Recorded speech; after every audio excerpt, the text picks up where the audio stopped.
साजिद नडियाडवाला 2010 में comedy film Housefull की पहली किस्त लेकर आए थे।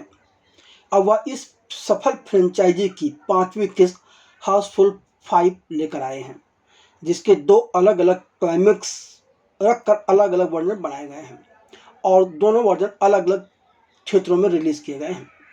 आज हम फिल्मी संगम चैनल पर इस वीडियो में हाउसफुल 5 की ही रिव्यू लेकर आए हैं। यदि इस फिल्म की रिव्यू को एक लाइन में समेटना हो तो इतना ही कहना काफ़ी है कि Housefull 5 criminal wastage of money के अलावा कुछ नहीं है।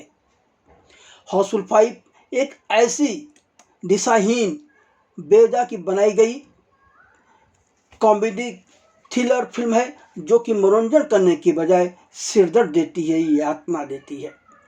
निर्माता ने इसका नाम किलर कॉमेडी रखा है, जबकि इसका नाम होना चाहिए था केवल किलर। जी हाँ, फिल्म देखने के बाद दर्शक के चेहरे पर मुस्कान आने की बजाय दर्द की रेखाएं उभरती हैं। अफसोस की बात यह है कि फिल्म हाउसफुल 5 की निर्माण कंपनी नडियाडवाला ग्रैंडसन्स एंटरटेनमेंट अपनी 75वीं वर्षगांठ मना रहा है, इसका जश्न मना रहा है। पर इस फिल्म हाउसफुल 5 के माध्यम से वह अपने दर्शकों को, अपने फैंस को रुलाने का काम किया है।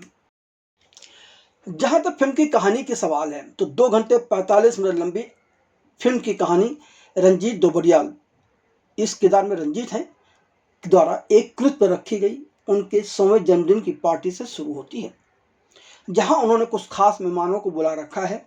वह अपनी 69 लाख पाउंड की रकम अपने बेटे जॉली को देना चाहते हैं और उन्हें यकीन है कि उनका बेटा आएगा। आज उनका बेटा जॉली आने वाला है, यह उन्हें लगता है। वह ऐलान करते हैं कि जॉली के ना आने पर वहां मौजूद सभी लोग आपस में यह रकम बांट सकते हैं। इस तरह की वसीयत उन्होंने लिख दी है। लेकिन क्रूज के रवाना होने से पहले ही रंजीत दोबड़ियाल की हार्ट अटैक से मौत हो जाती है।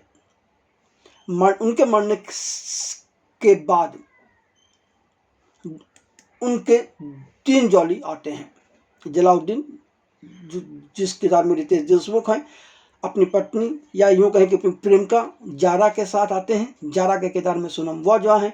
तो वहीं दूसरे जॉली यानी कि जलभूषण के हैं, जिस किरदार में को अभिषेक बच्चन निभाते हैं, वह अपनी प्रेमिका या यूँ कहें कि पत्नी शशिकला के साथ आते हैं, जिस किरदार में जैकलीन फर्नांडिस हैं। और तीसरे जॉली यानी कि जूलियस, इस किरदार में अक्षय कुमार हैं, वह कांची यानी कि नरगिस फाकरी के साथ आते हैं। रंजीत की दूसरी पत्नी से जो उनका बेटा है देव, वह फरदीन खान, इस किरदार में फरदीन खान है, वह इन सभी की अगवानी करता है। और अब वह सवाल उठता है कि आखिर इन 3 जॉली में से असली जॉली कौन है। इसलिए वह इसका हल ढूंढने का काम डॉक्टर को देते हैं। इस क्रूज पर आखिरी पास्ता, जिससे संजय पांडे निभाया है, बतुक पटेल जिसे जानी लीवर में हैं, भी नजर आते हैं। तीनों जॉली की सच्चाई जानने के डॉक्टर डीएनए टेस्ट करता है। सच को उजागर न देने के लिए अब तीनों जॉली क्या करते हैं पता नहीं, लेकिन डीएनए का नतीजा आने से पहले ही डॉक्टर को कत्ल हो जाता है, जिसके शक के घेरे में मौजूद वहां सभी लोग हैं। तीनों जाली भी हैं, उनकी पत्नियां भी हैं, बाकी मेहमान भी हैं। यहाँ तक कि रंजीत के स्टाफ को भी शक के घेरे में लाया जाता है। अब पुलिस इंस्पेक्टर भीरू, जिस संजय दत्त हैं, और बाबा, जिस किरदार में जैकी श्रॉफ है, जांच के लिए आते हैं और वह जांच के किसी नतीजे पर नहीं पहुंच पाते हैं। तब इंटरपोल, इस किरदार में नाना पाटेकर हैं, वह आते हैं। अंततः 2 हत्यारे पकड़े जाते हैं।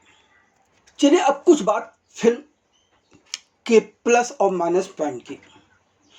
फिल्म की कहानी, स्क्रिप्ट, इसके डायलॉग और निर्देशन सब कुछ घटिया है, वाहियात है और आपको परेशान करने वाला है।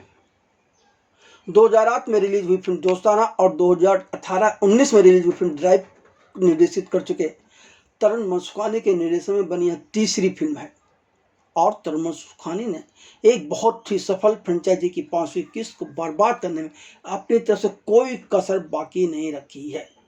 इस हाउसफुल 5 देखने के बाद तो यह कहा जा सकता है कि तरुण मनसुखानी को निर्देशन नहीं आता है। यह हाउसफुल सीरीज का अब तक का सबसे कमज़ोर और शर्मनाक किस्त है। फिल्म के निर्माता साजिद नरवाला ने खुद इसकी कहानी और पटकथा लिखी है, पर फिल्म देखकर एहसास होता है कि उन्हें लेखन का ABCD नहीं आता। निरर्थक कहानी, घटिया स्क्रिप्ट, नीरस संवाद के अलावा फिल्म में कुछ भी नहीं है। इसमें तमाम द्व्यर्थी संवाद ऐसे हैं जो आप हजारों बार सुन चुके होंगे। कुछ भी कहीं भी नयापन नहीं है। फिल्म में तमाम वल्गर दृश्य जबरन ठूसे गए हैं। क्यों ठूसे गए भाई? और कुछ नहीं मिला कि उन्होंने कुछ नहीं किया तो कलाकारों से कुछ चिल्लाते हुए दिखा दिया है। क्या मतलब हुआ? अफसोस की बात है कि इतनी घटिया फिल्म यह बनी है। इस फिल्म का बजट पहले 375 करोड़ बताया जा रहा था और अब कहा जा रहा है कि नहीं, इसका बजट तो सिर्फ 225 करोड़ रुपए है। हो सकता है कि 3 दिन के बाद इसका बजट कुछ और कम बताया जाए। यह फिल्म किलर कॉमेडी की बजाय अति उबाऊ सिरदर्द है और दर्शक सोचता रहता है कि कहाँ फंसाए हो नाथ।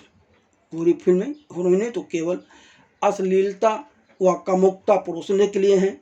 वह 100 पीस मात्र हैं या तमाम दृश्यों में तो वह सिर्फ अपने कम वस्त्र वाले पहने हुए शरीर की नुमाइश करते नजर आती हैं। कई सच कहें तो इन सारी हीरोइनों से तो अधिक समय उस तोते को मिला जो बोलता भी है और जिसे अंततः मार दिया गया। सभी किरदार बेवजह एक दूसरे पर लुढ़कते नजर आते हैं या इंसान के शरीर के अंगों को लेकर भी चुटकुले कहे गए हैं और ये सारे चुटकुले डबल मीनिंग वाले हैं और जिन्हें सुनकर दर्शक कहा उठता है, अरे चुप बे।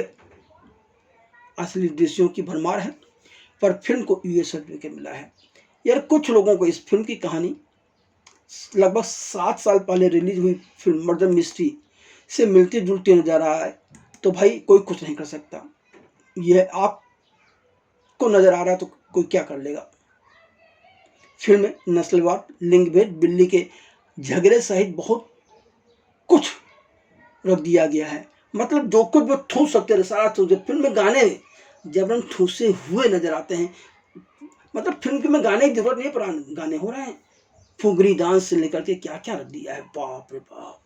पता नहीं फिल्म की लंबाई बढ़ानी थी या क्या था। हाँ, एडिटर को जो काम करना चाहिए था वह उसने नहीं किया है। उसने अपनी जिम्मेदारी सही ढंग से नहीं निभाई है, यह सच है। इस पूरी फिल्म में यह कोई तारीफ के लायक है तो वह है इसके कैमरामैन। खासकर समंदर में लग्जरी क्रूज पर कई खूबसूरत दृश्य फिल्माए गए हैं। अब जब फिल्म के रिव्यू हो रही है तो फिल्म में जो कलाकारों ने अभिनय किया, एक्टिंग की, उनकी भी बात होनी ही चाहिए। तो हाउसफुल 5 की में लगभग 20 कलाकार हैं, जिनमें मेहमान कलाकार का उनमें बॉबी देओल है। और इन 20 कलाकारों के बीच जो सबसे बड़ी कमजोर कड़ी है वह है जूलियस के किरदार में अक्षय कुमार। वो अरबों रुपए के दावेदार हैं पर उनकी हरकतें बहुत छिछोरी हैं। ऐसा लगता है कि उन्होंने कसम खा रखी है कि हम तो डूब रहे हैं सनम, पर पूरे बारूद को डुबाकर ही मानेंगे। अक्षय कुमार लगभग हर दृश्य में घुसे नजर आते हैं पर उनका अभिनय औसत दर्जे से भी निम्न स्तर का है। वह कई दृश्यों में तो ओवर एक्टिंग करते नजर आते हैं तो कुछ दृश्यों में छिछोरी हरकतें करते नजर आते हैं और जब ये दोनों काम नहीं कर रहे होते तो सिर्फ चीखते और चिल्लाते नजर आते हैं। हाँ, डबल मीनिंग संवाद बोलने के अलावा उन्हें आता भी कुछ नहीं है। बॉबी देओल बहुत ही छोटी सी किरदार में नजर आते हैं और थोड़ी सी अपनी छाप छोड़कर जरूर चले जाते हैं। इसके अलावा इस फिल्म में जितने भी कलाकार हैं वह सभी अभिनय के नाम पर शून्य हैं या सभी केवल चीखने और चिल्लाने के लिए ही इस फिल्म से जुड़े हैं, इसके अलावा कुछ नहीं कर रहे हैं। अब सवाल उठता है कि आप फिल्म देखें या ना देखें। तो भाई अंतिम निर्णय आपका अपना होना चाहिए। हमें फिल्म के संबंध में जो सही लगा हमने आपको समझा दिया, पर यह भी सच है कि कुछ इस फिल्म में कुछ ऐसे दृश्य हैं जिन्हें आप अपने पूरे परिवार के साथ ना भी देखना चाहें, भले ही इस फिल्म को US सर्टिफिकेट दिया गया हो।